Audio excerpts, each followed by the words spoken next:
Hello, dear students. Yes, I'm back again with the fifth lecture of mine on penology.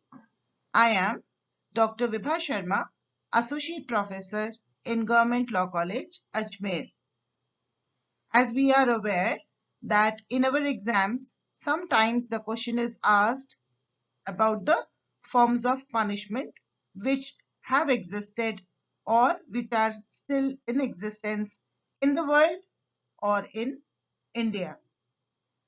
So, as you can see, this video is the first part of the two videos on the topic of forms of punishment that I would be sharing with you.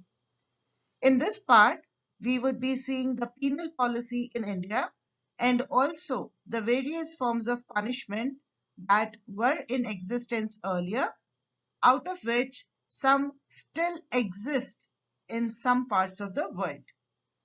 So let's find out about the different forms of punishment.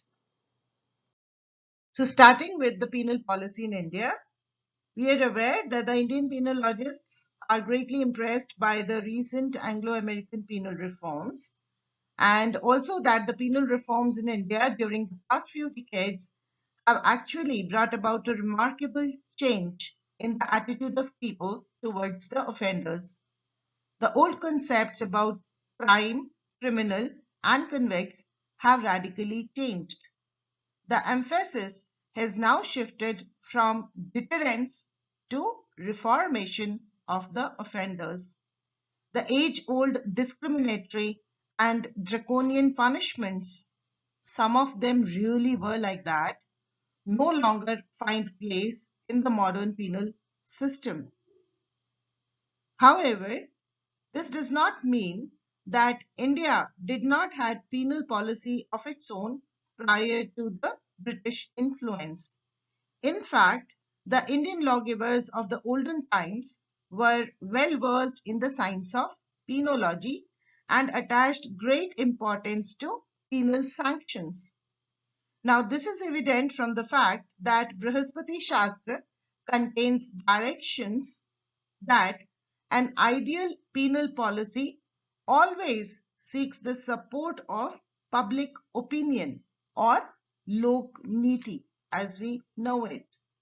Again, in Kautilya's Arthashastra, we find that his penal policy was modeled on utilitarian principles, that is, taking into consideration various social factors, traditions, and customs of the people. In fact, expressing his views on punishment, Kautilya commented that punishment, if too severe, alarms a man. If too mild, frustrates him. But if properly determined, makes man conform to dharma or rightful conduct.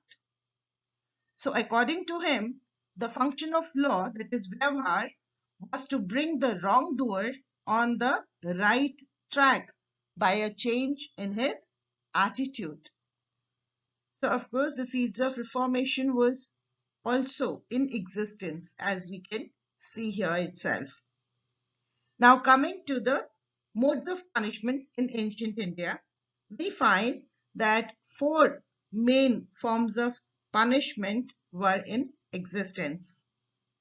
One is admonition or warning, vak dand, remonstrance, prayaschit, fine, arth dand, imprisonment, vad dand.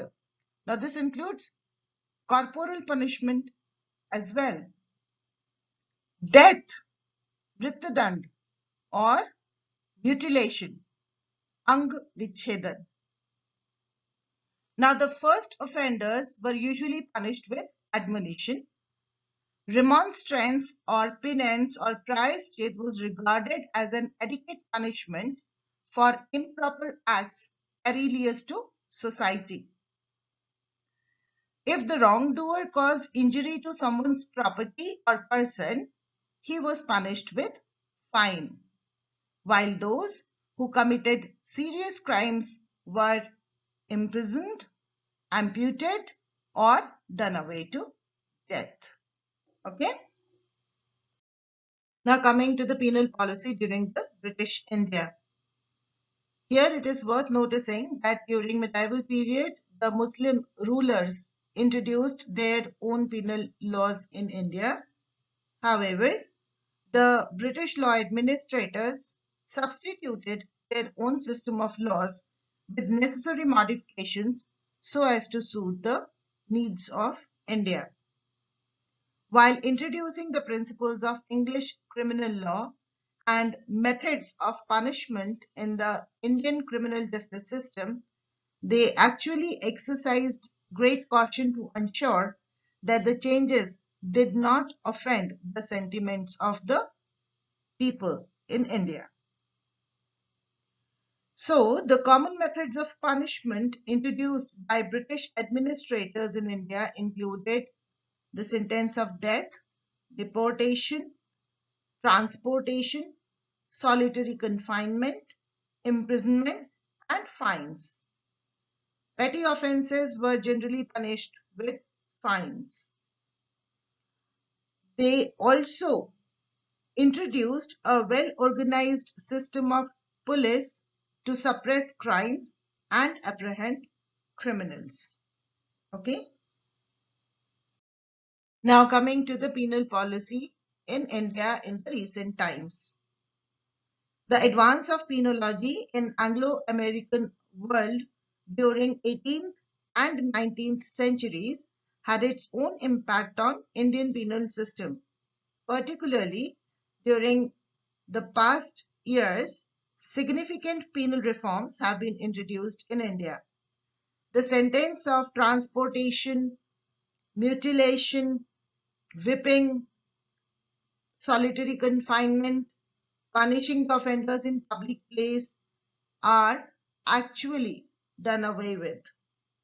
Instead, new reformative methods such as parole, probation, open-air prisons, hostels, reformatories, etc. have been adopted for the rehabilitation of offenders. So the modern techniques of handling the offender actually has proved a great success in as much as they offer a chance to an inmate to return to the society as a law-abiding citizen, and this inculcates in him a sense of hope that he is going to be trusted by the society after his release from the institution.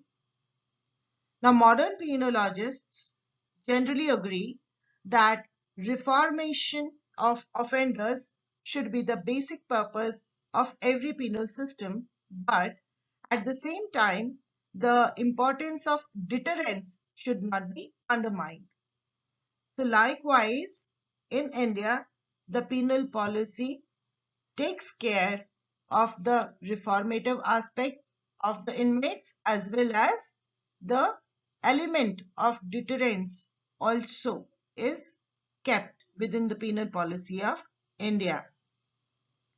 We know that Indian penal system actually has oriented itself towards the individualized system, but of course we find that the penal system as such seems to be less effective as a control mechanism because we are aware that many criminals enjoy the ill-gotten gains of their criminal acts.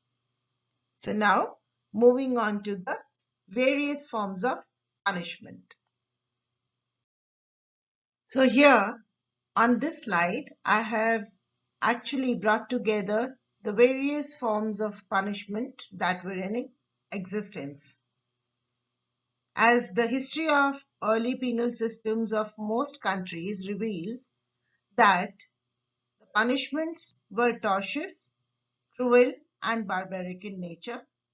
It was actually towards the end of 18th century that humanitarianism began to assert its influence on penology, emphasizing that severity should be kept to a minimum in any penal program.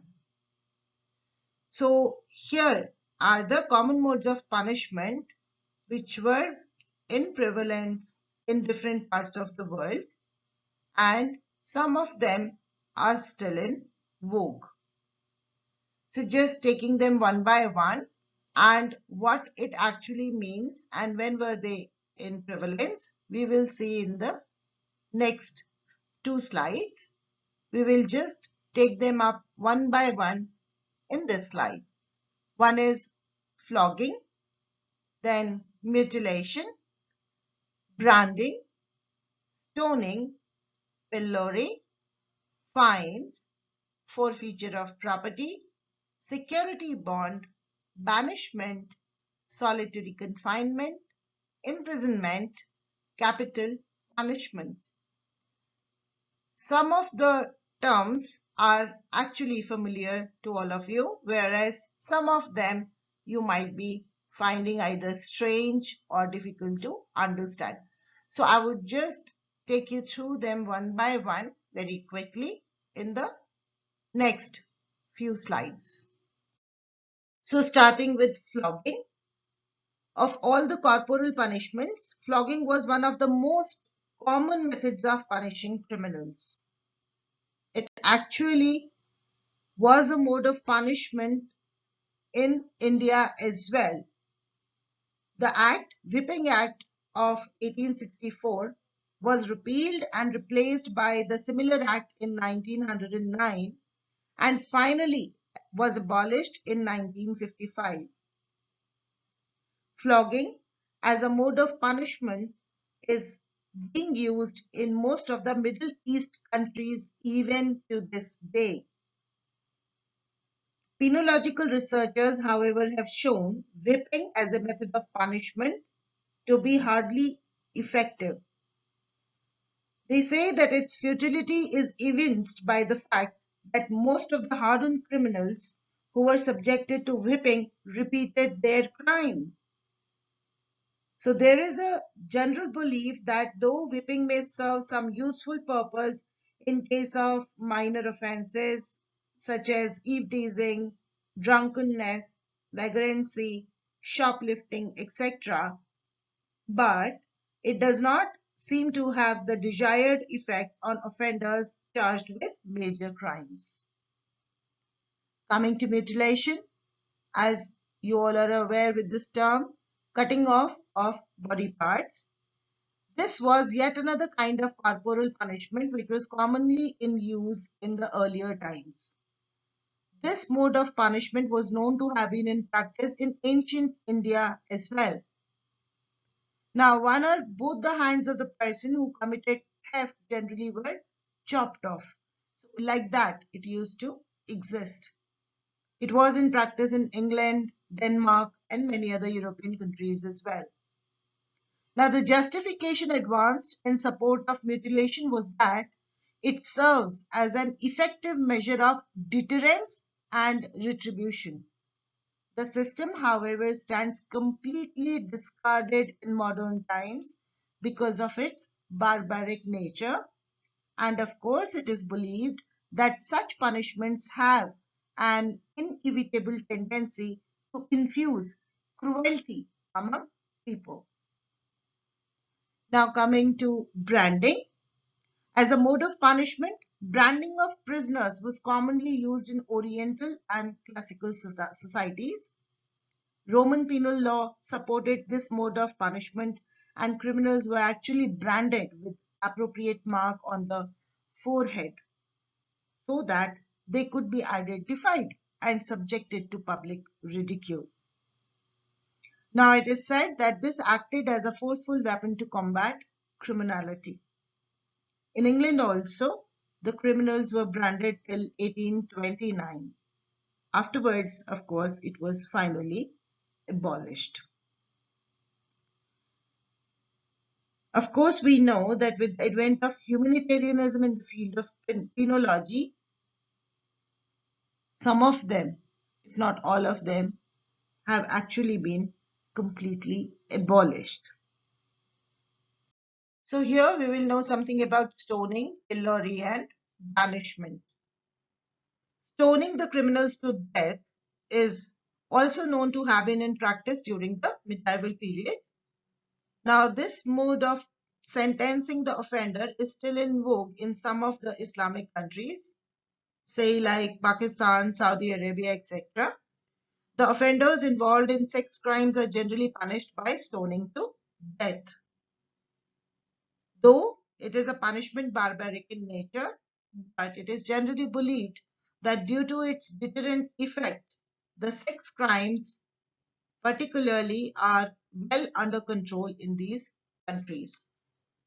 Now, pillory was yet another form of cruel and barbaric punishment, which was in practice until the end of the 19th century. Under this form of punishment, the criminal was generally made to stand in a public place with his head and hands locked in an iron frame so that he could not move his body. The offender could also be whipped or branded while in pillory, and he could be also stoned if his offense was of a serious nature. So pillory actually included some other forms of punishment also within itself, which were introduced from time to time in it. Hanging condemned prisoner to death in a public place was a common mode of pillory punishment in most part of the world until the middle of the 20th century. Now, banishment, we are aware that the practice of transporting undesirable criminals to far off places with a view to eliminating them from society has been commonly used in most parts of the world for centuries. Here it is worth noticing that the terms transportation, banishment, exile, and outlawry, though similar, have different connotations. However, this difference is immaterial for our present purposes, so we will not go into very many details here. Of course, we all are very well aware that the practice of transportation was also known to have existed in the penal system of British India as well. It was popularly called as Kalapani. Dangerous criminals were dispatched to remote island of Andaman and Nicobar. Now, it actually had a psychological effect on Indians because going beyond the seas was looked with disfavor from the point of view of religion and resulted in outcasting of the person who crossed the seas. Now, this practice actually came to an end during early 40s and after these islands came in occupation of Japanese. However, it was finally abolished in 1955. Here it is worth noticing that the practice of banishment still persists in many form called externment. The object of this method of punishment is to dissociate the offender from his surroundings so as to reduce his capacity to commit crime. This form of punishment has been accepted under the Indian penal system, but nowadays it cannot extend beyond India. Now, with this, I come to an end of this part 1 of the video on the forms of punishment. The rest of the forms of punishment I will discuss with all of you in my next video. That is part 2 of the forms of punishment, which are actually in practice in India, in the penal system of India. Okay. So I really hope that I could actually share with you all the important aspects of all these forms of punishment which were in existence during the earlier times or are still being observed in some parts of the world or even in India. Okay, I hope you have understood them very well and also that you are studying very well. So take very good care of yourselves. Please study and take very good care of yourselves. God bless you all. Thank you so much.